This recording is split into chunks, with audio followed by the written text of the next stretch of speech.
समय इनका जन्म हुआ तब तक श्रीमद महाप्रभु अंतर्धान हो गए थे।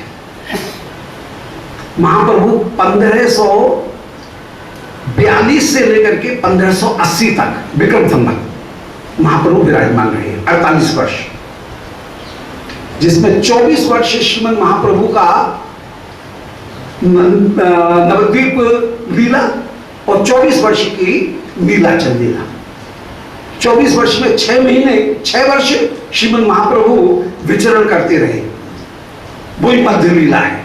24 वर्ष की जो लीला उसको आदि लीला कहा गया। 6 वर्ष जो तीर्थ यात्रा की महाप्रभु की लीला है, जिसमें दक्षिण यात्रा, गौड़ देश की यात्रा, श्रीमद वृंदावन की यात्रा, ये 6 वर्ष महाप्रभु के बहुत ज्यादा महत्वपूर्ण रहे और इनसे समाज बहुत ज्यादा उत्कृष्ट हुआ, क्योंकि इन्हीं 6 वर्षों में महाप्रभु का जो हृदय सिद्धांत था वह सिद्धांत श्री राय रामानंद प्रसंग के द्वारा महाप्रभु के ने प्रकट करवाया, साध्य साधन तत्व को।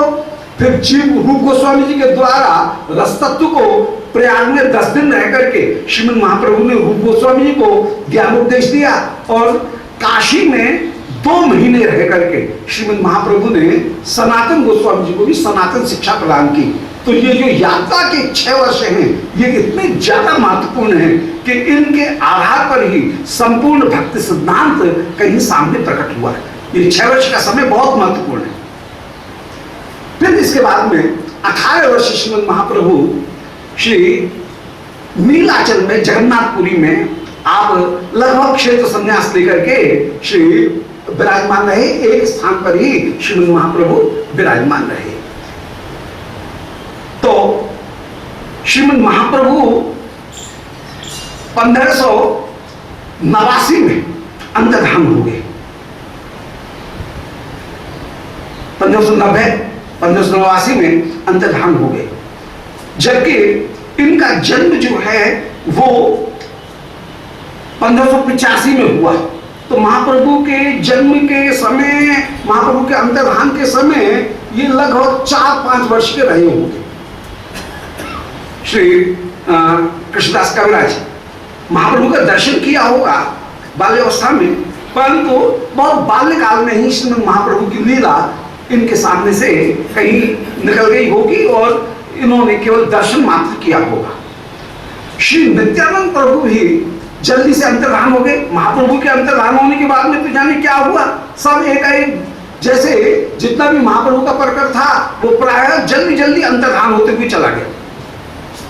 कुछ समय बाद नित्यानंद प्रभु का अंतर्धान हुआ। नित्यानंद प्रभु के अंतर्धान होने के बाद में 1611 में कोई मानता है, कोई 1620 में मानता है श्री रूप गोस्वामी जी का अंतर्धान। कोई कहता है 1620 में अकबर ब्रज में आया और उसने बहुत सारे जो वृंदावन के जितने भी मंदिर हैं उन मंदिरों को उसने माफी दी, और उसमें गोविंदेव जी के, गोपीनाथ जी के, मदन मोहन जी के, इनके लिए भी, बिहारी जी, राधा वल्लभ जी, इनके लिए भी कुछ कुछ स्थान उसने दिए। परंतु कोई कहते हैं कि नहीं, अकबर जब आया, या अकबर स्वयं आया ही नहीं, किसी अपने किसी कारिंदा को उसने यहाँ पर भेजा, उस समय तक श्री रूप सनातन सब अंतर्धान हो गए। तो सब एक बहुत जल्दी जल्दी अंतर्धान हो गए। श्रीमद महाप्रभु के अंतर्धान होने के कुछ समय पश्चात नित्यानंद प्रभु, फिर श्री विष्णुप्रिया, उनके बाद में कुछ समय के उसी बीच के कुछ अंतराल में श्री अद्वैत प्रभु, और इधर श्री रूप सनातन भी 1511 तक या 1520 तक श्री वृंदावन में वे भी अंतर्धान हो गए। जीव गोस्वामी जी और श्री गोपाल भट्ट ये छोटे बालक थे, ये जरूर रहे।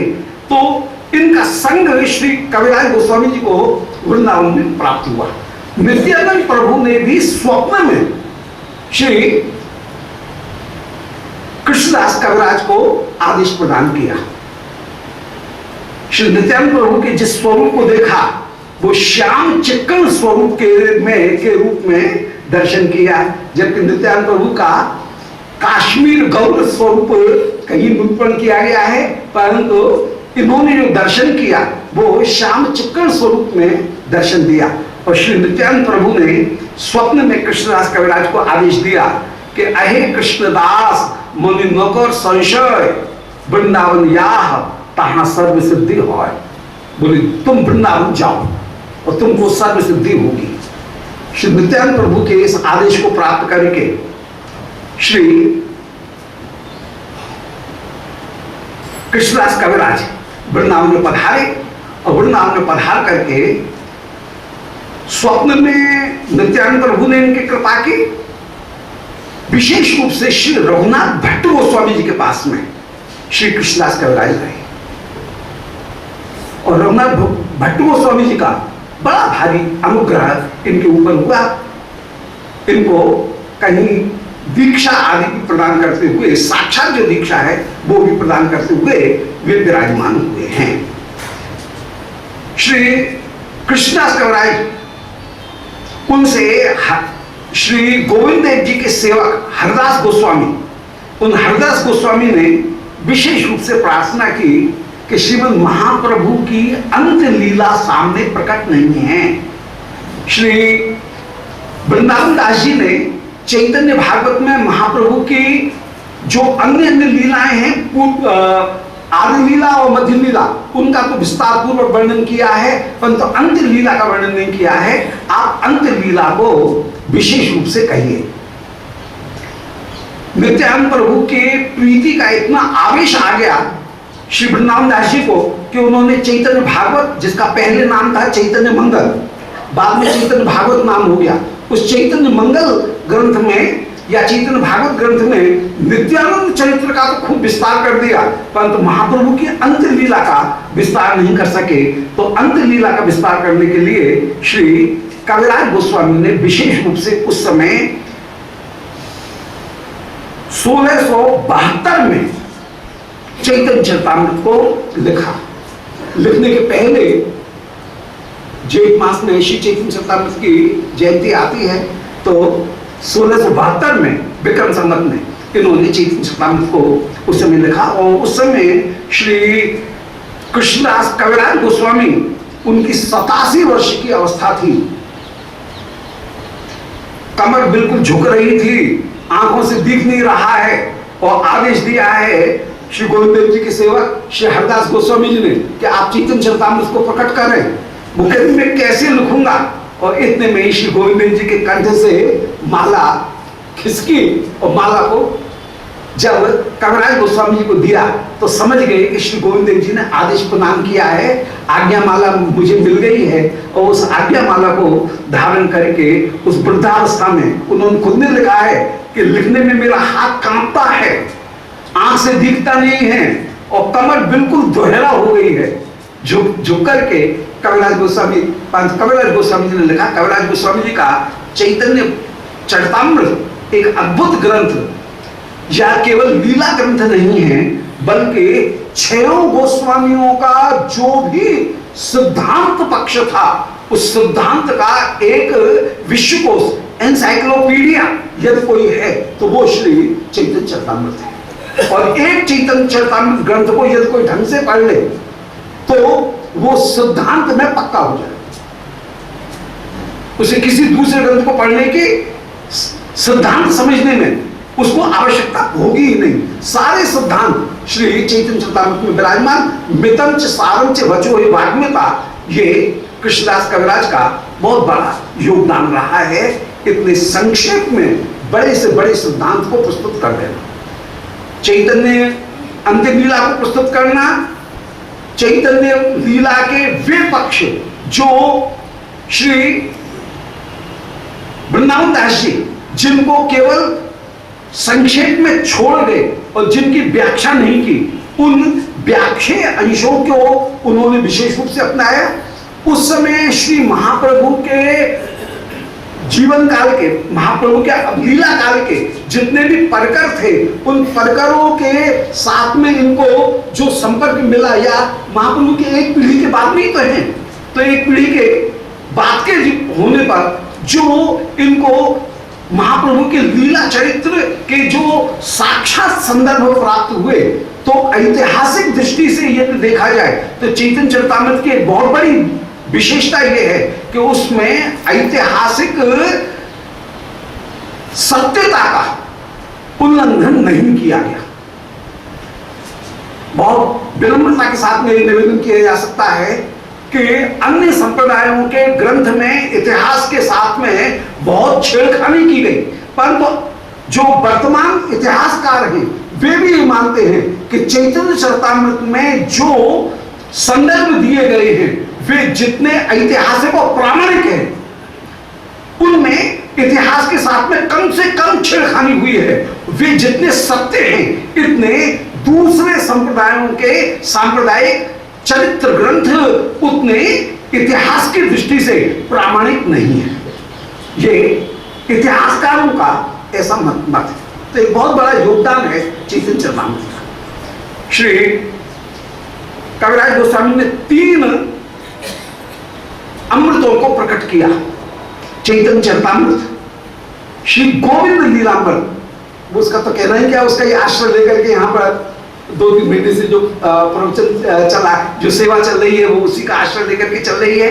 उसी के आधार पर कृष्ण भावनामृत विश्वनाथ चक्रवर्ती जी ने प्रकट किया, तो गोविंद लीलामृत ये बहुत बड़ा उनका दूसरा अमृत है। और तीसरा अमृत है कृष्ण कर्णामृत की सारंग रंगला नामक टीका श्री कृष्णदास कविराज गोस्वामी ने लिखी। और वो टीका अद्भुत रसगुल्ला है। टीका क्या है? जिसमें मंजरी भाव की जो उपासना पद्धति, भावना, उसका श्री कृष्ण कर्णामृत के माध्यम से वहां पर निरूपण किया गया।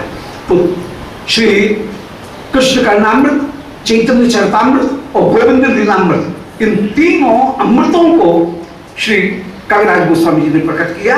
और 87 वर्ष तक विराजमान होकर के अपने 87वें वर्ष के उस अंतिम समय में, जबकि श्रीअंग काम नहीं कर रहा था, उस समय भी चैतन्य चरितामृत दे करके जो अपूर्व उपकार वैष्णव समाज का किया, उनकी कृपा के बिना, चैतन्य चरितामृत की कृपा के बिना श्रीमद् महाप्रभु के न तो लीला चरित्र को कोई सम्यक प्रकार से समझ सकता था, न उपासना पद्धति को कोई सम्यक प्रकार से समझ सकता था, और न अचिंत्य भेदाभेद का जो संप्रदाय स्वरूप सामने आया वो भी चैतन्य चरितामृत के बिना नहीं समझा जा सकता था। बोलो श्री कृष्णदास कविराज गोस्वामी पाद की जय। आज का एक दिन विशेष रूप से श्री रघुनाथ भट्ट गोस्वामी पाद, उनके लिए भी विशेष रूप से वंदना का दिन है।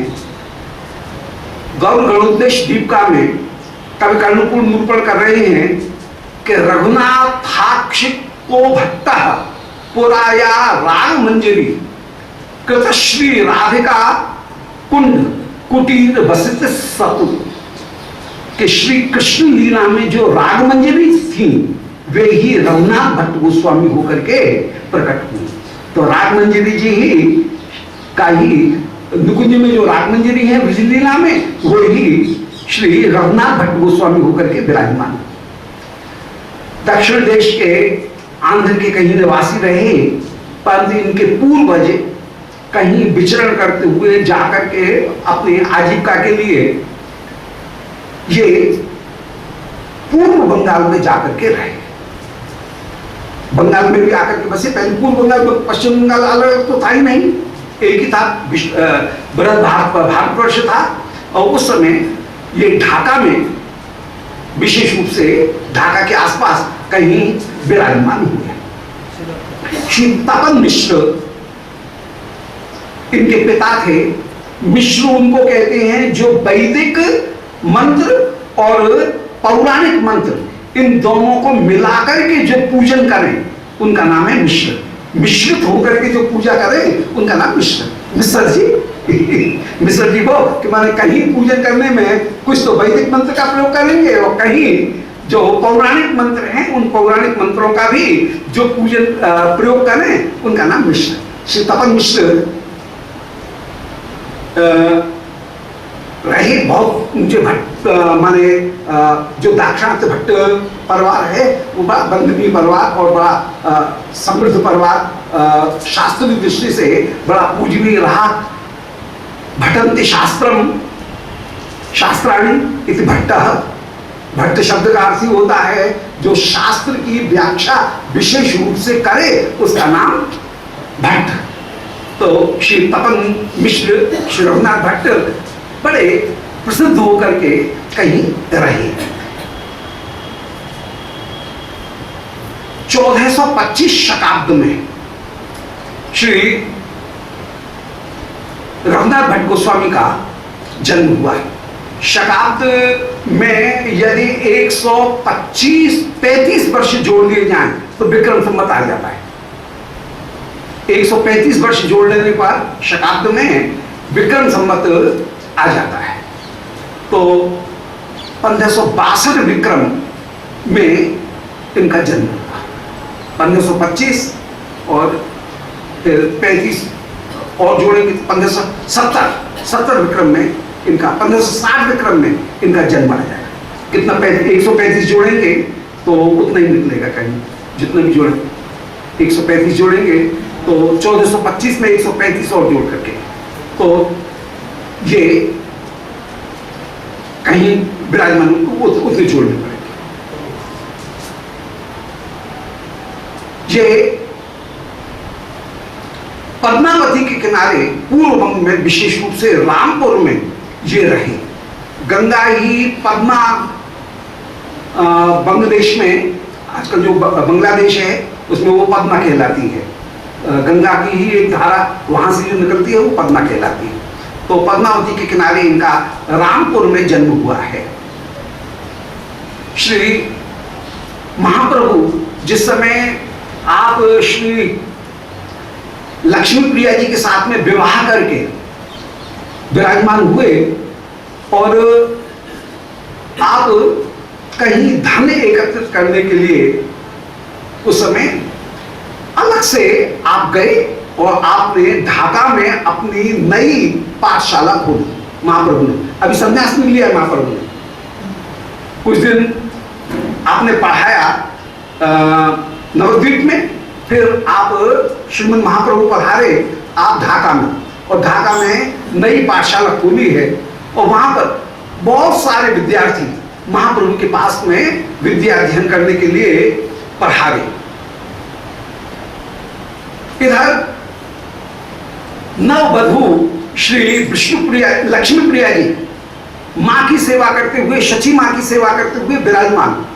महाप्रभु मातृभक्त होकर के प्रसिद्ध हैं। महाप्रभु के जहां अनेक नाम दिए गए हैं श्री चैतन्य शास्त्र नाम इत्यादि में, वहां पर मातृभक्ता ये महाप्रभु का एक विशेष उल्लेखनीय नाम है। शची मां उनके प्रति महाप्रभु की बड़ी प्रवृत्ति है, बड़ी श्रद्धा है और महाप्रभु के सारे नामों में स्फुरत शची नंदन, ये शची नंदन नाम महाप्रभु को अत्यंत अत्यंत प्यारा है।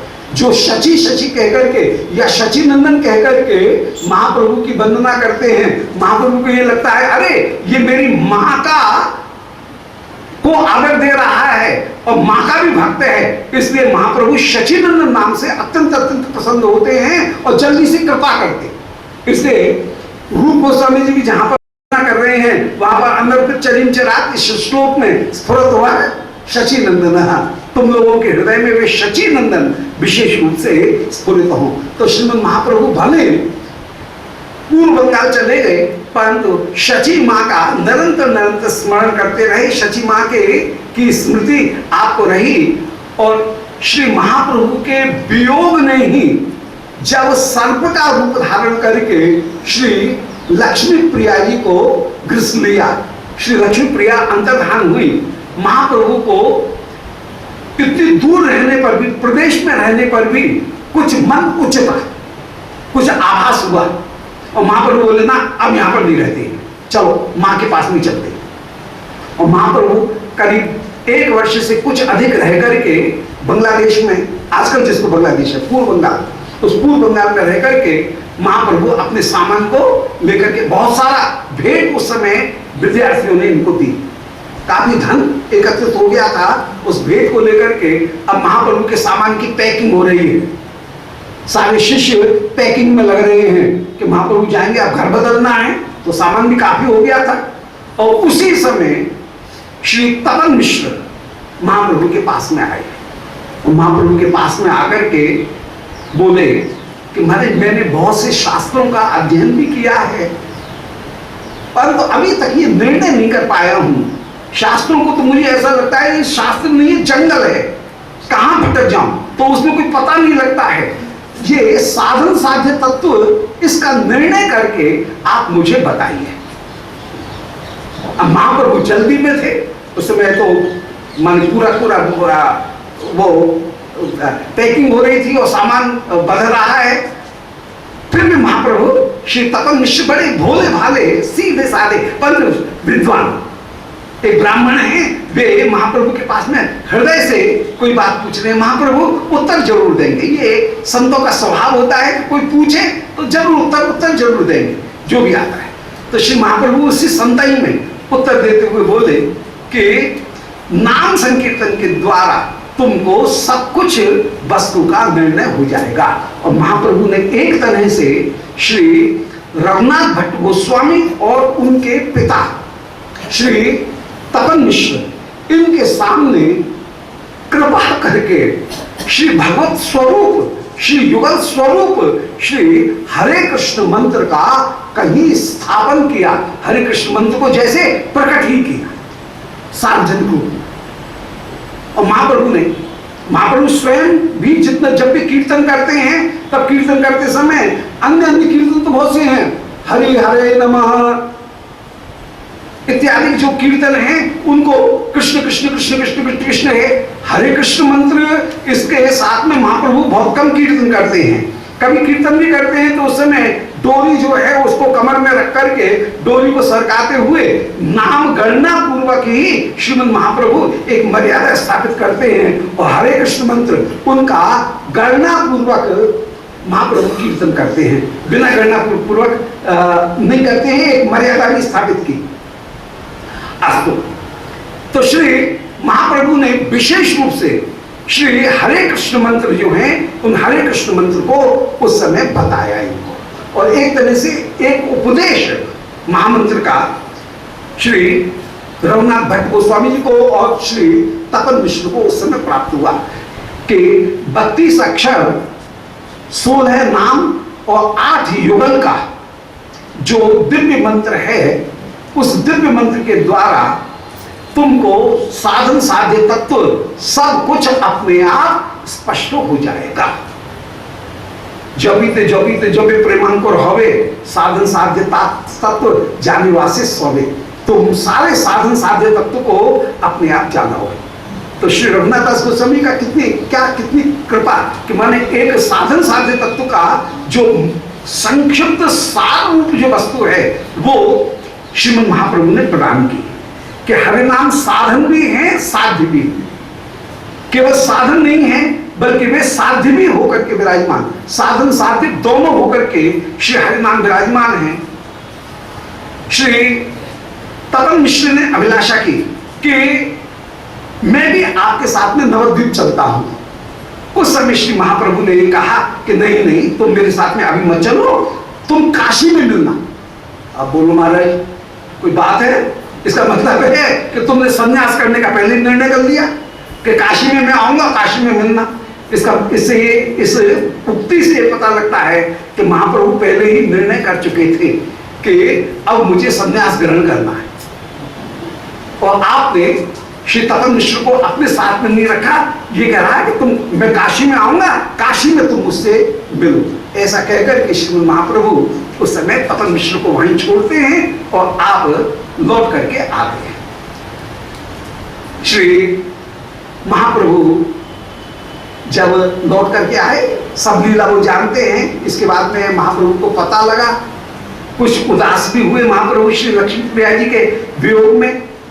फिर महाप्रभु ने दोबारा विवाह किया श्री विष्णु प्रिया जी के साथ में, और विष्णु प्रिया जी से विवाह करने के बाद में फिर श्री महाप्रभु जिस समय पधारे, आप गया वहां पर श्री ईश्वरपुरी जी उनके द्वारा नाम दशाक्षर मंत्र उनको प्राप्त करके, मंत्र दे करके लेकर के वही स्वयं दे करके फिर प्राप्त करके श्री महाप्रभु जिस समय लौट करके आए, उस समय श्री महाप्रभु का पूरा जो जीवन व्यवहार है वो ही बिल्कुल टर्निंग पॉइंट जैसे बदल गया हो, बिल्कुल पूरा बदल गया।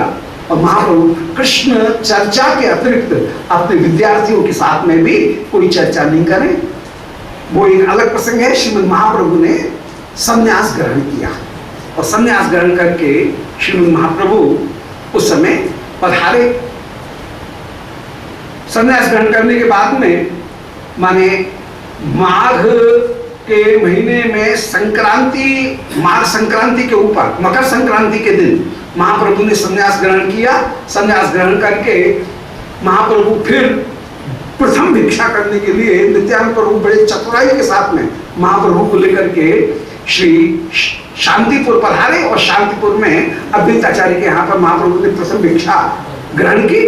वहां से महाप्रभु जगन्नाथपुरी पधारे और जगन्नाथपुरी में श्री महाप्रभु ने दोलोत्सव के दिन माने चैत्र की दोल उत्सव में श्रीमद महाप्रभु ने श्री दर्शन किए श्री जगन्नाथ जी के। विशेष रूप से दोलोत्सव के ऊपर श्रीमद महाप्रभु का दर्शन हुआ। इसके बाद में महाप्रभु आप पधार गए, दक्षिण यात्रा के लिए निकल गए और दक्षिण यात्रा 3 वर्ष तक दक्षिण यात्रा की।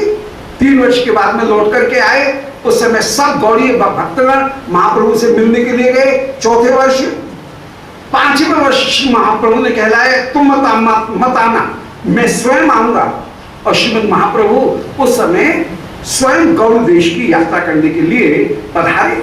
गौड़ देश की यात्रा करके बीच में ही गौड़ देश की यात्रा हुई। आए तो थे वृंदावन के लिए, परंतु लाखों लोगों को साथ में लेकर के आए थे, इसलिए यात्रा स्थगित करके फिर 6ठे वर्ष श्रीमद महाप्रभु वृंदावन आए हैं। सन 66 में महाप्रभु ने 1566 में महाप्रभु ने संन्यास ग्रहण किया विक्रम संवत में। और 1572 में श्रीमद महाप्रभु जिस समय 6ठे वर्ष श्री वृंदावन आए, वृंदावन से जब लौट करके गए हैं उस समय तक श्री तपन मिश्र श्रीमद महाप्रभु के पास वाराणसी में आ गए थे। और वाराणसी निवास में कई वर्णन किया गया है चैतन्य चरितामृत में कि वाराणसी मध्य प्रभु भक्त 3 जन चंद्रशेखर वैद्य, आर मिश्र तपन, रघुनाथ भट्टाचार्य, मिश्रेद नंदन प्रभु यवे काशी आइला देखी वृंदावन। वृंदावन से जब लौट करके आए तो 3 जन महाप्रभु के पास में विशेष रूप से रहे। श्री चंद्रशेखर आचार्य, श्री तपन मिश्र और श्री रघुनाथ भट्टाचार्य। उनके पुत्र तपन मिश्र और श्री रघुनाथ भट्ट ये तीनों रहे। श्री रघुनाथ भट्ट जी ने लगभग 28 वर्ष गृहवास किया होगा। श्री चंद्रशेखर के भवन में काशी में महाप्रभु 2 महीने रहे। तो चंद्रशेखर गृह कई 2 मास बास, तपन मिश्र घरे भिक्षा 2 मास। और तपन मिश्र जी के घर में 2 महीने तक श्रीमद महाप्रभु प्रायः 2 महीने तक तपन मिश्र के घर में महाप्रभु ने भिक्षा ग्रहण की। रघुनाथ उस समय बाल्यकाल में श्री महाप्रभु की सेवा पूरी तरह से कर रहे हैं। क्या भाग्य श्री रघुनाथ भट्ट गोस्वामी जी का उच्छिष्ट मार्जन और पाद संवाहन, सब महाप्रभु के चरणों को दबाना, अधरामृत ग्रहण करना, उच्छिष्ट ग्रहण करना, सब सफाई करना, स्वच्छता, झाड़ पोंछ करना। एक दिन बड़ो हाइल नीला चले गेला प्रभुर स्थाने, अष्टमास रोहिल भिक्षा देन कौन कौन दे।